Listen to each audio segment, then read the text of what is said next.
Praise the Lord, everyone. Praise the Lord. Praise the Lord. We want to thank each of you for joining with us for Monday's daily Bible study coming from Charlene's Outreach Ministries. We have a wonderful and powerful lesson for you today.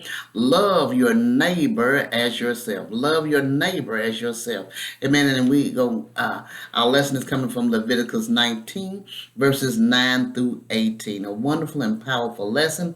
We're going to get ready to move into our lesson, but first I want to ask if anything is said touches your heart, soul, or spirit, or you have any questions or comments, please feel free to jot them at the bottom of the screen below, and I will get to them as soon as possible. Also, if you would subscribe to my channel and join with us as we gather together to study and meditate on the word of the Lord.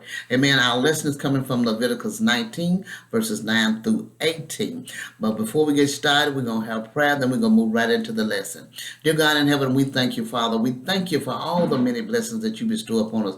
We thank you for making a way out of nowhere. We thank you for leading and guiding us in your true path of righteousness. We thank you for everything that you have done, you is doing, and you shall do in each of our lives. We give you the glory, the honor, and the praise. Father, we ask you that you guide us and lead us in your true path of righteousness. We thank you for showing us the way to go in the name of Jesus. Lord, you are our light and our shining armor, in whom shall we fear? In Jesus' name. Lord, we come to you today as we get ready to study and meditate on your word, Father. We ask that you would open our eyes that we see, our ears that we hear, and give us wisdom, knowledge, and understanding from on high as we study and meditate on your word, Father. In Jesus Christ's name we pray. Amen. All right, as we said, our lesson is love your neighbor as yourself. Love your neighbor. Amen. And we'll be talking about throughout this week, Elijah rebukes King Ahab. Amen. But we're going to move right into love your neighbor as yourself. Amen. And the scripture lesson reading starting with Leviticus 19, 9 through 18. And we're going to start with verses 9 and 10. And the scripture lesson text read, when you reap the harvest of your land, you shall not wholly reap the corners of your field, nor shall you gather the gleanings of your harvest. And you shall not glean your vineyard, nor shall you gather every grape of your vineyard. You shall leave them for the poor and the stranger. I am the Lord your God. As we look at this, we know that a part was to be left for the poor. This follows upon the peace offering, and as Aban, Israel observes, as the fat of them was to be given to God. So somewhat of the harvest was to be given for the glory of God to the poor and stranger. God is teaching the importance of having charity toward those less fortunate than themselves. Over and over in scriptures, we are told to care for the widows and the fatherless. God also warns that we are not to be greedy, but willing to share what we have been blessed with. One thing America has going for itself is that we have been generous in feeding the hungry peoples of the world. Jesus said to even feed your enemy. Verses 11 and 12 says, you shall not steal, nor deal falsely, or lie to one another. And you shall not swear by my name falsely, nor shall you profane the name of your God. I am the Lord. As we see, the Bible repeatedly condemns lying. In Proverbs 12 and 22, and Ephesians 4 and 25, as well as deceit or deal falsely. When you deal falsely and lie to one to another, that is a type of stealing. This is actually in the Ten Commandments. But I believe that God is saying here that there are many types of stealing.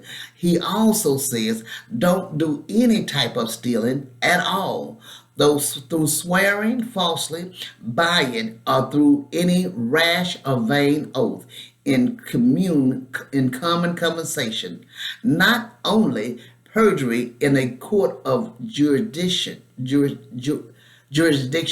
but all profane oath, curses, and imprecations are forbidden. As breaches of the third command, which this refers to, in Exodus 20:7, I am the Lord, whose name is holy, and who can and will revenge every abuse of it in a profane way and to the injury of men. Verses 13 and 14 says, You shall not cheat your neighbor, nor rob him. The wages of him who is hired shall not remain with you all night until morning. You shall not curse the deaf, nor put a stumbling block before the blind, but shall fear your God.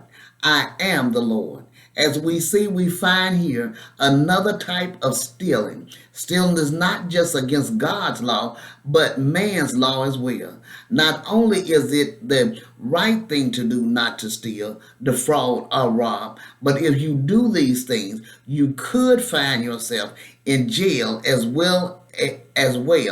The punishment that man allots for these sins is nothing compared to what God would have in store for you. When a person works for wages, they expect to be paid.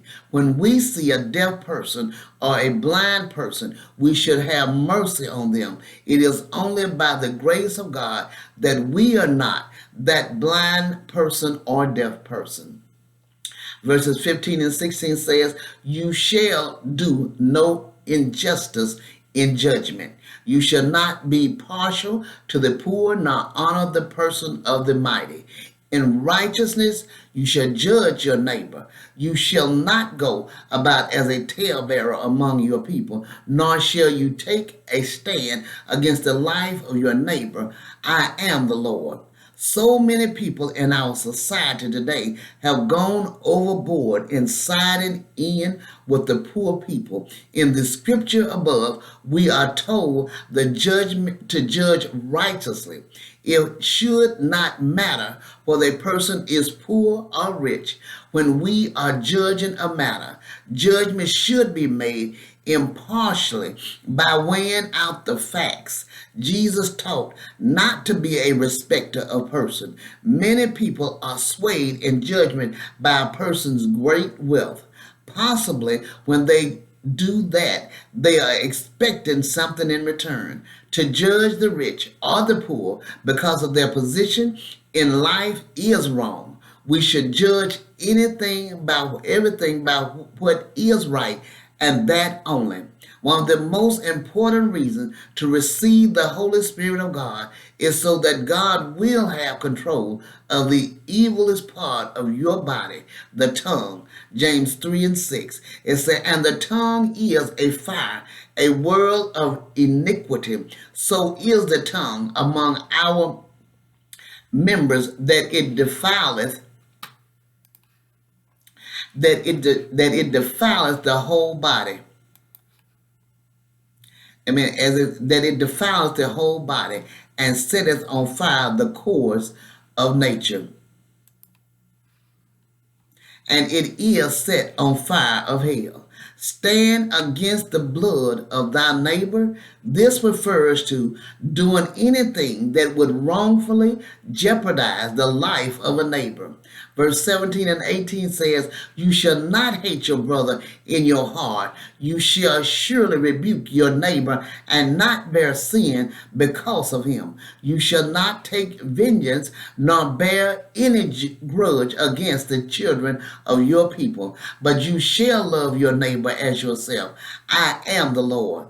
Jesus said, If you hate your brother in your heart, you have committed the sin of murder in your heart. Notice there are two thoughts in this verse above. The second thought is, if your brother has done something against you, go to him and settle it with him. If he won't listen, then you take someone with you. If even that does not work, then you bring it before the church. In Proverbs 27 and 5, open rebuke is better than secret love. We must be kind to all people, even those who are not kind in return. That is what makes us Christians. A Christian is someone who is a believer and a follower of the Lord Jesus Christ. The following scriptures of what Jesus said about this very thing. Matthew 5:44-45.